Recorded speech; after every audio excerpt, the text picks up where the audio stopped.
বলতেছে নূরুন আলা নূর, আমার মুহাম্মদ নূর আর মাওলা হুসাইন নূর, নূরের উপরে নূর। নবী সেজদা দেয়, মাওলা হুসাইন নবীর কাঁধ মোবারকে ওঠে। আল্লাহ পাক বলে সেজদা থেকে মাথা তুলবেন না, সুবহানাল্লাহ যতবার ইচ্ছা পড়তে থাকেন। বলেন সুবহানাল্লাহ। নূরের উপরে নূর উঠছে। কিসের উপরে? নূরের উপরে উঠছে। খেলাটা কি নিয়ে? নবী নূর মানতেও সমস্যা। আরে বেটা, নবী যদি নূর না হয় তোকে নামাজ আইনে দিল কিডা? কথা কন না কে? নামাজ আইনছে কিডা? আল্লাহ মোল্লার কাছে দিয়ে গেছে স্বপ্নে? নামাজ আইছে কে কে? আর নামাজ আনছে আল্লাহর নবী। কিভাবে আনছে? আল্লাহর ঘরে গিয়ে পুরস্কার স্বরূপ দিছে। উনার যে ঘরে গেল কোন সূরাতে গেল? নূরের সূরাতে গেল। বলেন সুবহানাল্লাহ। আল্লাহ এই জন্য তাকে নূর বানাইছে। নূরের কাজ নূরের কাছে গিয়ে আনা। আর উনার এই জন্য বাশারিয়ার সূরাত দিছে। বাশারিয়ার সূরাত, নবীর কাজ আল্লাহ নূর থেকে আনা, বাশারকে দেওয়া।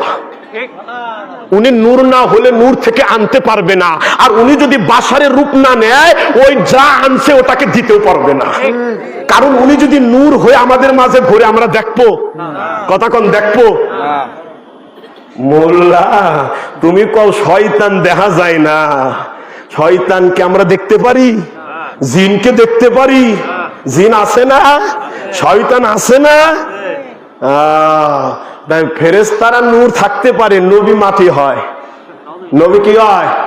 মাটি হয়। শয়তানের ক্ষমতা এত থাকে, শয়তান মনের মধ্যেও ধোঁকা দিতে পারে। যে শয়তান মনের মধ্যে ঢুকতে পারে, ওই মনের মধ্যে আল্লাহরও বসবাস হয়। কথা বলেন ঠিক কিনা? এই জন্য আল্লাহ পাক বলতেছে নূরের উপরে নূর। নূরের খেলা শুধু হুসাইন পর্যন্ত শেষ হয় নাই। যখন আল্লাহর রাসূল মাওলা আলীকে নিয়ে কাবার ভিতরে ঢুকলো, কোথায়? কাবার মধ্যে 360টা মূর্তি। কয়টা? 360টা মূর্তি। সব মূর্তি ভাঙছে, 4 থেকে 5টা মূর্তি বাকি আছে। নাগল পাচ্ছে না। এখন আল্লাহ রাসূল মাওলা আলীরে কয়, এ আলী, নাগাল তো পাই না। কি পাই না? নাগাল পাই না। এখন মাওলা আলী কয়, ইয়া রাসূলুল্লাহ কি বলেন? কয় নাগাল পাই না। কয় কি বলেন? কয় নাগাল পাই না। কয় যে নবী জমিনে দাঁড়িয়ে চাঁদের নাগাল লাগে না, শাহাদত আঙ্গুল দ্বারা ইশারা করে চাঁদ আলাদা হয়ে যায়। বলেন না সুবহানাল্লাহ। জমিন থেকে শুধু চাঁদের দিকে শাহাদত আঙ্গুল উঠায়া বলে, চাঁদ তুমি আলাদা হও, চাঁদ দ্বিখণ্ডিত হয়ে যায়। নবী জবান দিয়ে বলতে দেরি, চাঁদ ভাগ হইতে দেরি হয় না। বলেন সুবহানাল্লাহ। যে নবীর ইশারায় মাওলা আলীর জন্য সূর্য উঠে যায় আসরে রক্তের সময়। বলেন সুবহানাল্লাহ। এখন মাওলা আলী বলতেছে, ইয়া রাসূলুল্লাহ আপনি জমিনে দাঁড়িয়ে আকাশের চাঁদ ইশারায় দ্বিখণ্ডিত করেন, আপনি জমিনে দাঁড়িয়ে সূর্য উঠায়া দেন, আর আপনি এখানে মূর্তির নাগল পাইতেছেন না, এটা কি মানায়? কথা কন, রহস্যটা কোন জায়গা? ধর্মের রহস্যটা কোন জায়গা? আল্লাহ রাসূল বলল, এখন কি করব বলো? তাহলে তুমি তোমার কাঁধে আমি উঠে মূর্তিটা ভাঙা শুরু করি। রাসূলে পাক এই মনস্থ করেছেন, কেবল পা তুলবেন, তোলেন নাই। আল্লাহ পাক বলে, খবরদার ইয়া রাসূলুল্লাহ আপনি আলীর কাঁধে আপনার কদম উঠাবেন, খবরদার। কারণ আলী আর আপনি আমার নূর থেকে একই নূর, একই নূর, কোন পার্থক্য নাই। আলীর নূর আর রাসূলে পাকের নূর একই নূর। মাওলা হাসান মাওলা হুসাইনের একই নূর।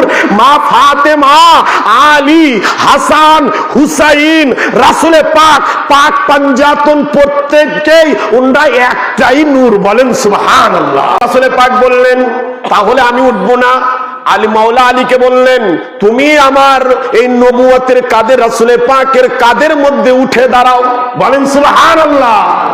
কারণ আল্লাহ বলছে না নূরুন আলা নূর, রাসূলে পাক নূর, মাওলা আলীও নূর।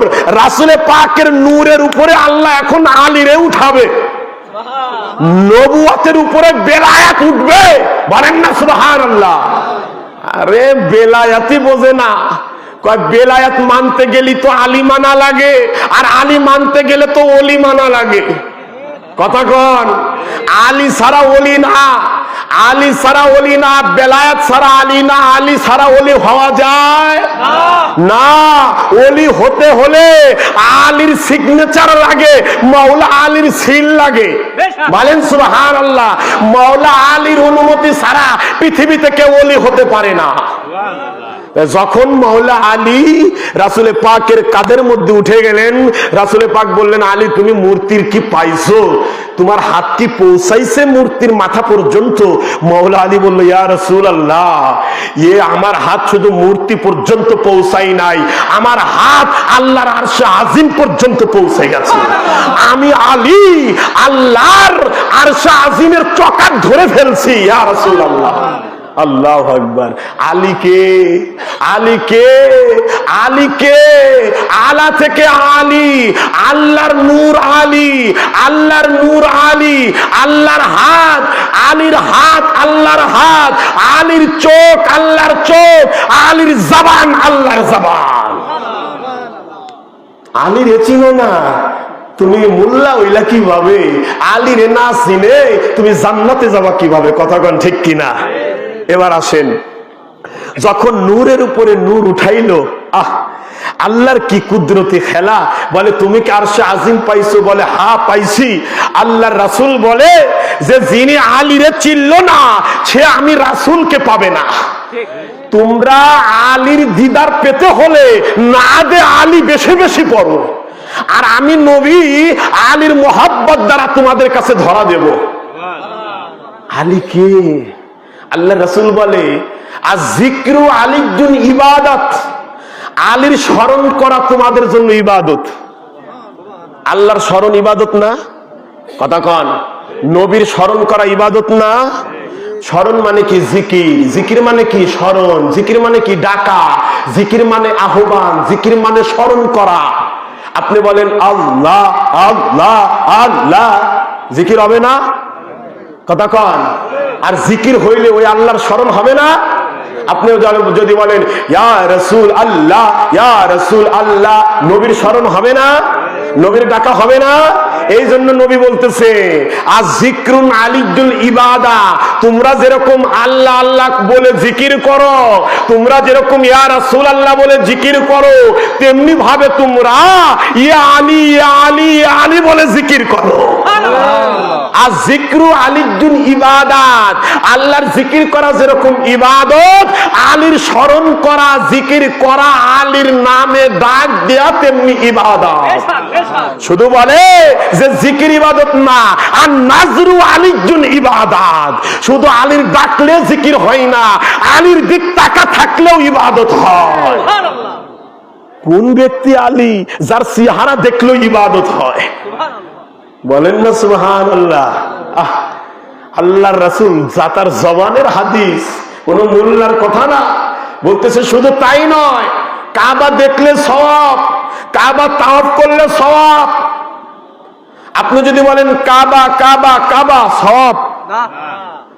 কোরআন পড়লে সওয়াব, কোরআন শুনলে সওয়াব। আপনি যদি বলেন কোরআন কোরআন কোরআন কোরআন, সওয়াব। কথা কন, সওয়াব হবে?